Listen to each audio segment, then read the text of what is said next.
दोस्तों जैसा कि पहले भी मैंने अपनी वीडियो में कई बार बताया है कि पिंपल्स एक ऐसी प्रॉब्लम है जिसे जड़ से खत्म करने के लिए बाहर के साथ साथ शरीर के अंदर से भी उसका इलाज करना बहुत जरूरी होता है। और अगर आपने पिछली वीडियो देखी है तो आपको पता ही होगा कि पिछले पार्ट में हमने ये जाना कि पिंपल्स की प्रॉब्लम में कौन कौन सी चीजें नहीं खानी चाहिए। लेकिन आज की इस वीडियो में हम ऐसी खाने की चीजों के बारे में जानेंगे जिसे अगर आप अपने खाने में शामिल करते हैं तो वो शरीर के अंदर से पिंपल्स को खत्म करने में बहुत मदद करता है। लेकिन समस्या ये है कि ज्यादातर लोग क्रीम और दवाइयों पे ज्यादा भरोसा करते हैं। यहाँ आपके लिए समझने वाली बात यह है कि दवा और क्रीम से कुछ हद तक तो पिंपल्स को खत्म किया जा सकता है, लेकिन इसे तब तक की जड़ से खत्म नहीं किया जा सकता जब तक कि खान पान में बदलाव न कर लिया जाए। और ऐसा इसलिए क्योंकि हमारे द्वारा खाई गई कोई भी खाने की चीजों में पाए जाने वाले पोषक तत्व छोटी आंत से एब्जॉर्ब होकर खून में पहुँचता है और फिर खून के जरिए वो हमारे पूरे शरीर में फैल जाता है। इसलिए खाने में मौजूद अच्छी और बुरी दोनों ही चीजों का असर हमारी त्वचा, बाल और हमारे ओवरऑल हेल्थ पे साफ साफ दिखाई पड़ने लगता है। वैसे तो पिंपल्स होने और लगातार बढ़ते रहने के कई छोटे छोटे कारण हो सकते हैं और जिसे हम आगे आने वाले वीडियो यानी कि पार्ट 4 में डिस्कस करेंगे। लेकिन फिलहाल ये समझना जरूरी है कि पिंपल्स बढ़ते रहने के 5 बड़े कारण हो सकते हैं। कमजोर पाचन,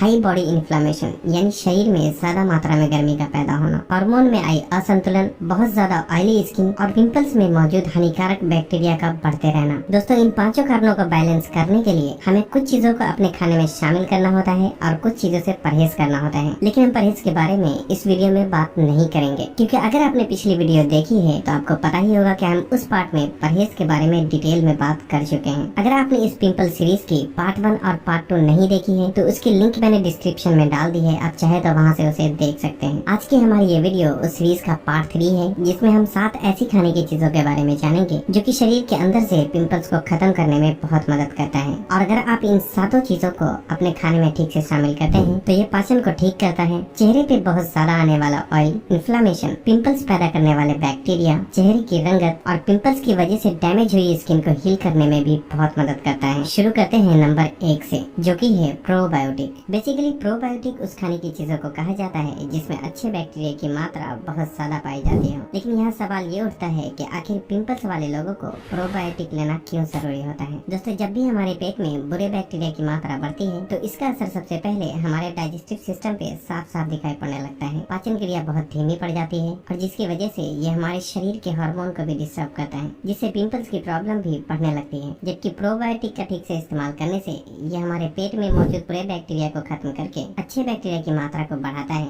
जिससे पाचन प्रक्रिया में काफी हद तक सुधार आता है। प्रोबायोटिक का सबसे अच्छा सोर्स है एप्पल साइडर विनेगर यानी कि सेब का सिरका। वैसे तो आप किसी भी कंपनी का एप्पल साइडर विनेगर इस्तेमाल कर सकते हैं जो कि अनफिल्टरेड, ऑर्गेनिक और विद मदर प्रॉपर्टीज के साथ आता हो। और इस तरह के एप्पल साइडर विनेगर की पहचान है कि उसमें लिक्विड के साथ साथ छोटे छोटे पार्टिकल्स भी होते हैं जो कि बोतल को शेक करने पर लिक्विड के साथ साथ तैरते हुए साफ साफ दिखाई पड़ते हैं। मार्केट में एप्पल साइडर विनेगर बनाने वाले इतनी सारी कंपनी होने के बावजूद सिर्फ ब्रैग ही एक ऐसी कंपनी है जिसका एप्पल साइडर विनेगर सबसे ज्यादा प्योर और नेचुरल माना जाता है। लेकिन यहाँ आप ख्याल रखें कि मैं कंपनी का नाम सिर्फ आपकी जानकारी के लिए बता रहा हूँ। मेरा मकसद किसी भी कंपनी को प्रमोट करना या एडवर्टाइज करना बिल्कुल भी नहीं है। हालांकि मैंने इस वीडियो में जो भी प्रोडक्ट बताया है आपकी आसानी के लिए उसकी लिंक मैंने डिस्क्रिप्शन में डाल दी है, लेकिन ये आपकी मर्जी है कि आप जहाँ से चाहें और जिस कंपनी का चाहे खरीद सकते हैं। आपको इसका इस्तेमाल सुबह कुछ भी खाने से पहले एक छोटा चम्मच एप्पल साइडर विनेगर 1 गिलास हल्के गर्म पानी के साथ लेना चाहिए। याद रखें कि आपको एक बार में 1 चम्मच से ज्यादा एप्पल साइडर विनेगर इस्तेमाल करने की बिल्कुल भी जरूरत नहीं है क्योंकि इसमें एसिडिक प्रॉपर्टीज पाई जाती है, इसलिए इसका बहुत ज्यादा मात्रा में इस्तेमाल करने से ये पेट में एसिड की मात्रा को बढ़ा सकता है। नंबर 2 है विटामिन ए।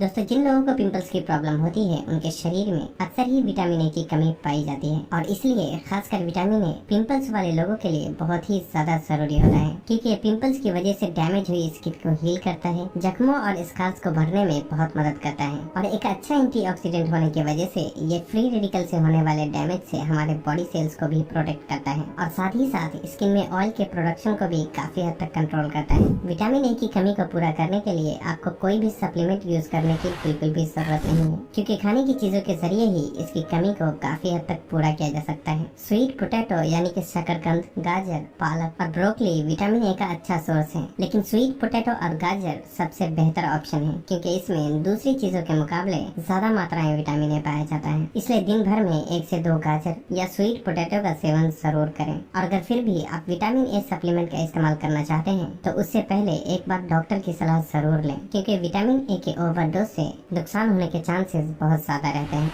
नंबर 3 है ओमेगा 3 फैटी एसिड। दोस्तों, सिर्फ पिंपल्स वाले लोग ही नहीं बल्कि उसके अलावा भी बहुत सारे लोगों में ओमेगा 3 की कमी पाई जाती है, और ऐसा इसलिए क्योंकि ज्यादातर लोगों को इस बात का बिल्कुल भी अंदाजा नहीं होता कि ओमेगा 3 होता क्या है और इसकी कमी को किन चीजों के जरिए पूरा किया जा सकता है। शायद आपने ओमेगा 3 और ओमेगा 6 के बारे में पहले भी सुना होगा। वैसे तो ये दोनों ही हमारे शरीर और दिमाग को ठीक तरह से काम करने के लिए बहुत ही ज्यादा जरूरी होता है, लेकिन शरीर में इसके संतुलन को बनाए रखने के लिए हमारे लिए ओमेगा 3 और ओमेगा 6 के रेशियो को समझना बहुत जरूरी होता है, ताकि हम ये समझ सकें कि हमें दिन भर में कितना ओमेगा 6 और कितना ओमेगा 3 लेना चाहिए। अनफॉर्चुनेटली आज हम जिस तरह का खाना खाते हैं उसमें ओमेगा 6 की मात्रा तो बहुत ज्यादा होती है, ओमेगा 3 ना के बराबर पाया जाता है, जबकि हेल्दी स्किन और हेल्दी शरीर के लिए 1/1 ओमेगा 6 और ओमेगा 3 का रेशियो मेंटेन करना चाहिए, यानी कि एक ओमेगा 6 के बदले शरीर में एक ओमेगा 3 भी होना चाहिए। और अगर कोई इस रेशियो को मेंटेन नहीं कर पाता है तो 4 ओमेगा 6 के बदले कम से कम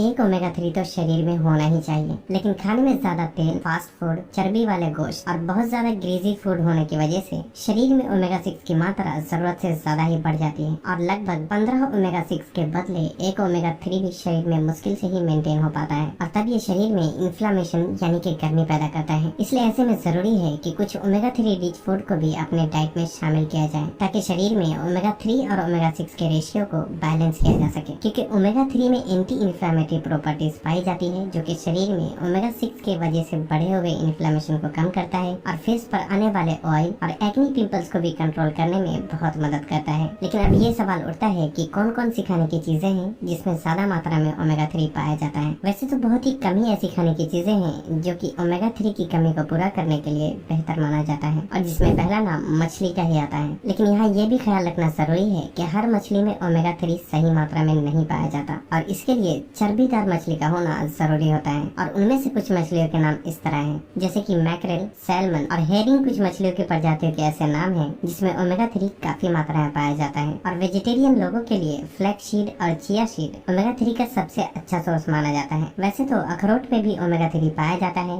लेकिन साथ ही साथ इसमें ओमेगा 6 की भी बहुत ज्यादा मात्रा होती है, इसलिए ये पिंपल्स वाले लोगों के लिए उतना अच्छा ओमेगा 3 का सोर्स नहीं माना जाता। और यहाँ दूसरा ऑप्शन ये भी है कि अगर आप खाने की चीजों से ओमेगा 3 ठीक से नहीं ले पाते तो इसे सप्लीमेंट के जरिए भी आसानी से पूरा किया जा सकता है, जो कि नॉन वेजिटेरियन के लिए फिश ऑयल और वेजिटेरियन लोगों के लिए फ्लैक्ससीड ऑयल के नाम से ओमेगा 3 की सप्लीमेंट आसानी से ऑनलाइन भी खरीदी जा सकती है। नंबर 4 है जिंक। दोस्तों, जिंक को पिंपल्स किलर भी कहा जाता है। ये एक ऐसा पावरफुल मिनरल होता है जो कि स्किन एलर्जी, एक्जिमा, सोराइसिस और सिस्टिक एक्ने यानी कि बहुत ज्यादा बढ़े हुए पिंपल्स को ट्रीट करने के लिए भी इस्तेमाल किया जाता है, क्योंकि ये इन्फ्लेमेशन को कम करता है और खासकर पिंपल्स पैदा करने वाले बैक्टीरिया और पिंपल्स को अंदर ही अंदर फैलाने वाले बैक्टीरिया को खत्म करने में बहुत ही मदद करता है, जिससे कुछ ही दिनों में पिंपल्स खुद ब खुद सूख कर खत्म होने लगते हैं। जिंक पिंपल्स को अंदर से खत्म करने में इतनी अच्छी तरीके से काम करता है कि इसे इस्तेमाल करने के बाद ये पिंपल्स की वजह से होने वाले दर्द और जलन में तो राहत दिलाता ही है, साथ ही साथ अगर कोई दूसरी भी स्किन एलर्जी रहती है तो ये उसे भी काफी हद तक ठीक करने में मदद करता है। लेकिन यहाँ सबसे बड़ा सवाल ये उठता है कि जिंक की कमी को किस तरह से पूरा किया जा सकता है, क्योंकि यहाँ हमारे पास 2 ऑप्शन है। नंबर 1 तो खाने की चीजों के जरिए और नंबर 2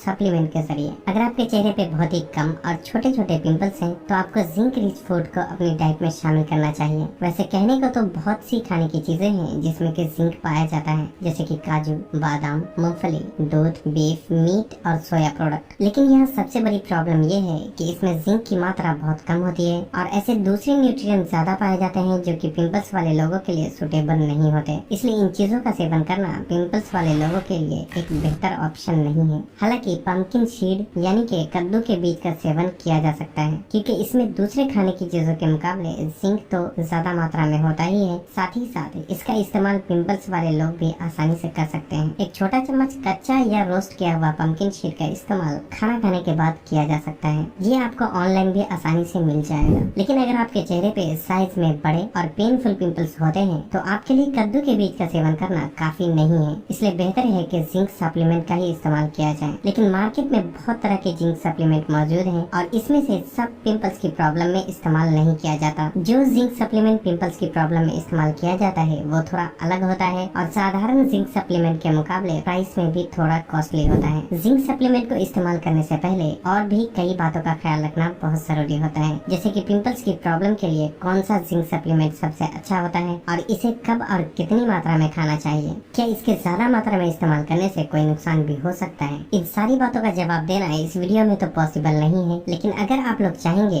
तो मैं जिंक सप्लीमेंट के बारे में इंशाल्लाह अलग से ही वीडियो बना दूंगा। लेकिन आप में से कम 100 लोग इस टॉपिक पे कमेंट करेंगे तभी मैं इस बारे में वीडियो बनाऊंगा। फिलहाल एक बात का ख्याल रखें कि ऐसे लोग जो पहले से ही किसी बीमारी की दवा खा रहे हैं और प्रेग्नेंट औरतों को जिंक सप्लीमेंट का इस्तेमाल बिना डॉक्टर की सलाह के नहीं करना चाहिए। नंबर 5 है एंटीऑक्सीडेंट। ये बात तो आप में से बहुत से लोग जानते ही होंगे कि एंटीऑक्सीडेंट हेल्दी शरीर और हेल्दी स्किन के लिए बहुत ही जरूरी होता है। ये एजिंग प्रोसेस को काफी हद तक स्लो डाउन कर देता है, जिससे कि चेहरे पे झुर्रियां जल्दी नहीं आती और बाल भी जल्दी सफेद नहीं होते। एक लफ्जों में कहा जाए तो एंटीऑक्सीडेंट आपको जल्दी बूढ़ा होने से बचाता है। जब शरीर में एंटीऑक्सीडेंट की कमी रहती है और फ्री रेडिकल ज्यादा प्रोड्यूस होते रहते हैं तो ये लगातार हमारे बॉडी सेल्स के साथ रिएक्शन करके उसे डैमेज करने लगता है और यही वजह है कि कुछ लोग कम उम्र में ही ज्यादा उम्र के दिखने लगते हैं। और जब शरीर में एंटीऑक्सीडेंट एक सही मात्रा में मौजूद होता है तो फ्री रेडिकल बॉडी सेल्स को छोड़कर एंटीऑक्सीडेंट के साथ रिएक्शन करने लगता है, जिससे काफी हद तक हमारे बॉडी सेल्स डैमेज होने से बच जाते हैं। और यही वजह है कि जो लोग अपनी डाइट में सही मात्रा में एंटीऑक्सीडेंट का इस्तेमाल करते हैं उनकी उम्र ज्यादा होने के बावजूद वो कम उम्र के दिखते हैं। ब्लूबेरी, ब्लैकबेरी, गाजर, सेब, संतरा, काले अंगूर, ब्रोकली, पपाया, चुकंदर, जैतून, स्ट्रॉबेरी, टमाटर, अनार और पालक एंटीऑक्सीडेंट का अच्छा सोर्स है। आप इनमें से कुछ चीजों को अपनी डाइट में शामिल जरूर करें। नंबर 6 है हाई फाइबर फूड। दोस्तों, जिन खाने में फाइबर की कमी होती है वो ब्लड शुगर लेवल को तो बढ़ाता ही है, साथ ही साथ आंतों की दीवार पर भी चिपकता है और कब्ज पैदा करता है। और जब भी पेट ठीक तरह से साफ ना हो तो ये भी इनडायरेक्टली पिंपल्स को बढ़ाने का काम करता है। इसलिए जरूरी है कि फाइबर रिच फूड को भी अपने खाने में शामिल किया जाए। बेसिकली रेशेदार चीजें हाई फाइबर फूड के नाम से जाना जाता है, जैसे कि गाजर, ब्रोकली, पालक, मटर, भिंडी और फूल गोभी जैसी चीजों में काफी मात्रा में फाइबर पाया जाता है। सेब, अमरूद और अंजीर जैसे फल, ब्राउन राइस और मोटा पिसा हुआ गेहूं के आटे की रोटी में भी ठीक ठाक मात्रा में फाइबर पाया जाता है। ख्याल रखिए कि आप जब भी खाना खाएं इनमें से भी कोई न कोई सब्जी को आप अपने खाने में शामिल जरूर करें, ताकि ये फाइबर की कमी को पूरा कर दे और आपको कब्ज की प्रॉब्लम ना हो। साथ ही साथ ये भी ख्याल रखना जरूरी है कि नॉन वेज और व्हाइट राइस के अंदर बिल्कुल भी फाइबर नहीं होता। इसलिए आप जब भी कोई भी नॉन वेज खाएं तो साथ में कुछ सब्जी या सलाद भी शामिल जरूर करें, ताकि फाइबर की कमी को पूरा किया जा सके। और साथ ही साथ दिन भर में 2.5 से 3 लीटर पानी पीने का भी खास ख्याल रखें, क्योंकि पानी शरीर में बनने वाले टॉक्सिन्स को रिमूव करता है और हमारे शरीर के अलग अलग अंगों को ठीक तरह से काम करने में बहुत मदद करता है। ये तो ही कि पिंपल्स की प्रॉब्लम में हमें कौन कौन सी चीजों को अपनी डाइट में शामिल करना चाहिए, लेकिन सिर्फ इतना ही काफी नहीं है। हम आने वाले वीडियो यानी पार्ट 4 में जानेंगे कि वो कौन कौन सी गलतियाँ होती है जो कि पिंपल्स को बद से बदतर बना देती है, क्योंकि पूरे दिन में सुबह से लेकर रात तक ज्यादातर लोग कुछ ऐसी छोटी बड़ी गलती करते हैं जो कि पिंपल्स को लगातार बढ़ाने का काम करता रहता है। तो बस आज के लिए इतना ही। आपसे एक बात और कहना चाहूंगा कि आप इस वीडियो को लाइक नहीं भी करेंगे तो चलेगा, लेकिन इसे ऐसे लोगों के साथ जरूर शेयर करें जो कि लाख कोशिश करने के बाद अपने चेहरे से पिंपल्स को दूर नहीं कर पा रहे हैं, ताकि उन्हें भी सही जानकारी मिल सके। और तब तक के लिए अपना ख्याल रखें। अल्लाह हाफिज।